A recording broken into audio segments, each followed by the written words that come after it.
Louvado seja o nome do Senhor Jesus. Nós vamos dar continuidade então ao nosso comentário, lendo hoje 2 Coríntios capítulo 4, a partir do versículo 7, que diz assim: Temos, porém, esse tesouro em vasos de barro, para que a excelência do poder seja de Deus e não de nós.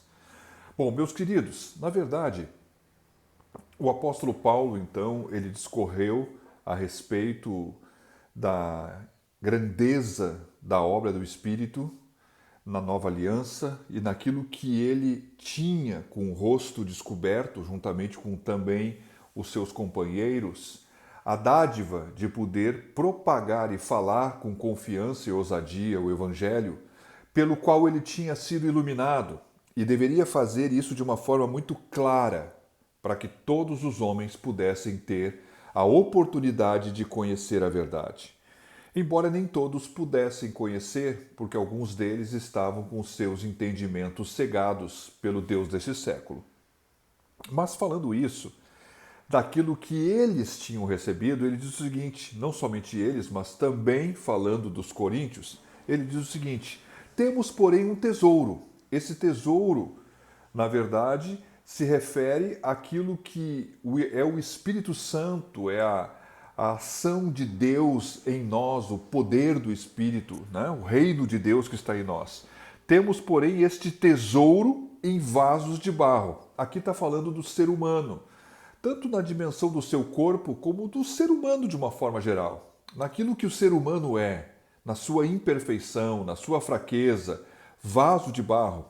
Eu já tive, alguns anos atrás, uma floricultura. Olha, um vaso de barro, ele é muito frágil. Qualquer coisa que tu deixar cair, quebra. E se não quebra, ele racha. Ele pode até ficar inteiro. Então é uma fragilidade o vaso de barro. Então temos, porém, esse tesouro, quer dizer, a grandeza dessa iluminação, dessa obra do Espírito Santo em nós, a graça de podermos refletir esta imagem de Jesus Cristo que vai sendo transformada em nossas vidas, deixando de ser um homem segundo o velho homem e passando a ser um homem segundo o novo homem, na medida que o Espírito Santo vai nos transformando. O que nós vemos então? Nós vemos aqui que o apóstolo diz assim: olha, o tesouro é maravilhoso, é precioso, né? É um diamante, né? Cheio de facetas, aonde ele tem um brilho gigantesco, ele tem um gigantesco valor, mas o vaso é de barro. Alguém pudesse perguntar: por que será que Deus escolheu os homens para habitar dentro deles? Por que Deus confiou aos homens a pregação do Evangelho? Meus amados, para que a excelência do poder seja de Deus e não dos vasos. Sabe, existe uma ilustração no livro de Juízes, onde Gideão ele vai então se levantando com seus 300 homens, aonde eles têm então a estratégia de colocar tochas dentro de vasos de barro. E o inimigo, né? Então o gigantesco inimigo está no arraial e eles então, ao som das trombetas, na medida que Gideão tinha norteado aqueles poucos homens, né? E tinha que ser, primeiro eram muitos, aí Deus fez ser poucos. Bom, sendo poucos para ter vitória sobre um exército grande, quer dizer, a glória não era deles, a glória tinha que ser de Deus. E a estratégia é que dentro dos vasos eles botaram tochas de fogo. E num dado momento eles tinham que quebrar esse vaso. E vamos convir, meus queridos, a glória está dentro do vaso. Na medida que o vaso vai sendo quebrantado, na medida que o vaso vai se submetendo, né, ao aquecimento do interior do Espírito de Deus, e na medida que o vaso é quebrado, vamos falar assim, né, a luz que está dentro, ela vai saindo cada vez mais para fora. Então vamos convir. Deus nos permite sermos, como diz esse versículo seguinte: em tudo somos atribulados, mas não angustiados, perplexos, mas não desanimados, perseguidos, mas não desamparados, abatidos, mas não destruídos. Então olha só o que a palavra de Deus diz. Em tudo somos atribulados, somos perplexos, somos perseguidos. e somos abatidos. Existe uma frase, né, que eu li que está num comentário, e eu não sei pronunciar assim em inglês como é que fica, mas é New Bible, acho que é o nome, né? Não sei se é assim que se pronuncia a Bíblia em inglês. Mas é um comentário de uma nova Bíblia.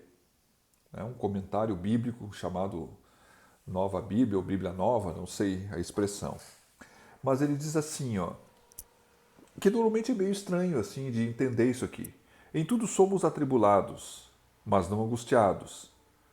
Então, esse irmão ou esse escritor, ele diz assim, ó, em tudo estamos cercados. Em tudo nós estamos cercados. Nós podemos estar cercados. Mas, na verdade, nós não estamos paralisados. Ele parafraseia esse contexto assim, ó, em tudo somos atribulados, mas não angustiados. Então ele diz assim, em tudo nós estamos cercados, mas não estamos paralisados. Eu penso que o apóstolo Paulo, ele deve ter citado esses contextos pensando nas muitas dificuldades que ele e seus companheiros passaram. Então, quem sabe Paulo cercado na cidade e tendo que descer por um cesto. Então, em tudo somos atribulados, cercados, mas não angustiados. Nós não ficamos paralisados. Nós tínhamos ainda uma ação, uma direção dada por Deus, ainda que fosse um livramento, usando uma estrutura humana. Aí em tudo somos perplexos, mas não desanimados. Esse irmão, ele parafraseia isso aqui, né, dizendo que, olha, às vezes nós não sabemos o que fazer, nós estamos perplexos, mas nós não perdemos a esperança, nós não estamos desesperançados.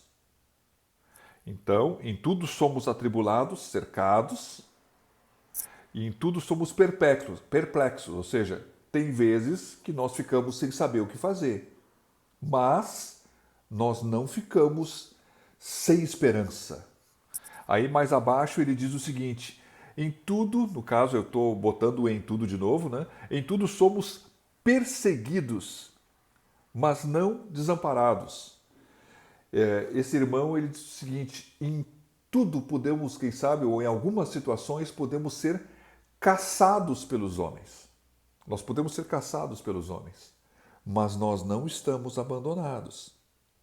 Então o apóstolo Paulo, quem sabe, quando fala de estar atribulado ou cercado, ele pode falar então quando ele teve que ser descido no cesto. Quando ele fala que está perplexo, ou quem sabe sem saber direito o que fazer, isso pode ser, quem sabe ele se lembrou daquele motim que se levantou contra ele, de uma força assim tão gigantesca lá que aconteceu na cidade de Éfeso.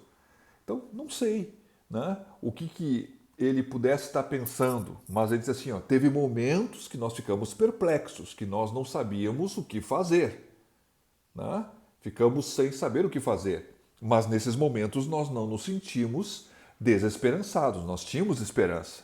Mas há momentos que nós fomos então perseguidos. Bom, perseguidos por homens é como que caçados pelos homens. Então, quem sabe, saindo da cidade de Tessalônica, né, no meio dos Tessalonicenses, teve que vir ali, fugir pelo mar para ir passar em Atenas para depois chegar em Corinto, porque os caras queriam pegar ele. Então, meus queridos, quem sabe ele está falando de coisas que ele viveu. E ele diz assim, ó, e eu vou botar o em tudo de novo, né? Em tudo abatidos, mas não destruídos.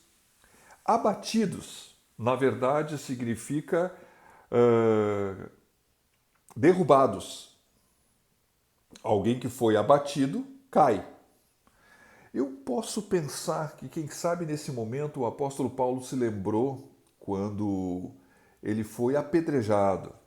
E na medida que ele foi apedrejado, a Bíblia diz que ele foi dado como morto e arrastaram ele para fora da cidade. Aí os irmãos foram lá e rodearam ele, orando, e Deus o levantou. Em tudo somos abatidos, como que derrubados. Aqui ele diz assim, mas não destruídos, não liquidados.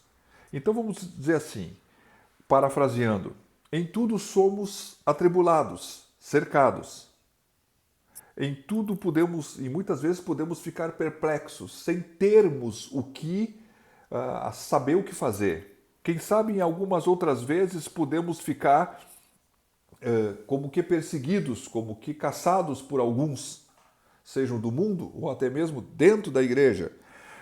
E quem mais podemos dizer? Quem sabe às vezes podemos estar abatidos, como que derrubados, mas aí vem a resposta. Ainda que eu esteja atribulado, ainda que eu esteja cercado, eu não estou paralisado.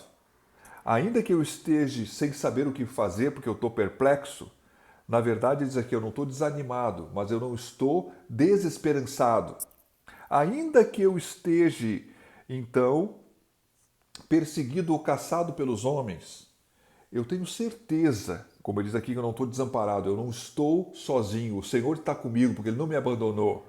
E ainda, quem sabe, que eu esteja abatido, derrubado, eu não estou destruído, quer dizer, eu não estou liquidado, porque o Senhor sempre tem um conforto e um consolo para oferecer àqueles que esperam nele, sabendo no que o apóstolo Paulo está dizendo. Na verdade, aquilo que está dentro do vaso é algo tão precioso. Ele tem força para dar, ele tem consolo para dar, ele é uma companhia, ele é um sustento, ele é uma iluminação, ele é um discernimento no momento da angústia, da aflição. Ele é um companheiro fiel, ele é o próprio Deus. Que Deus te abençoe.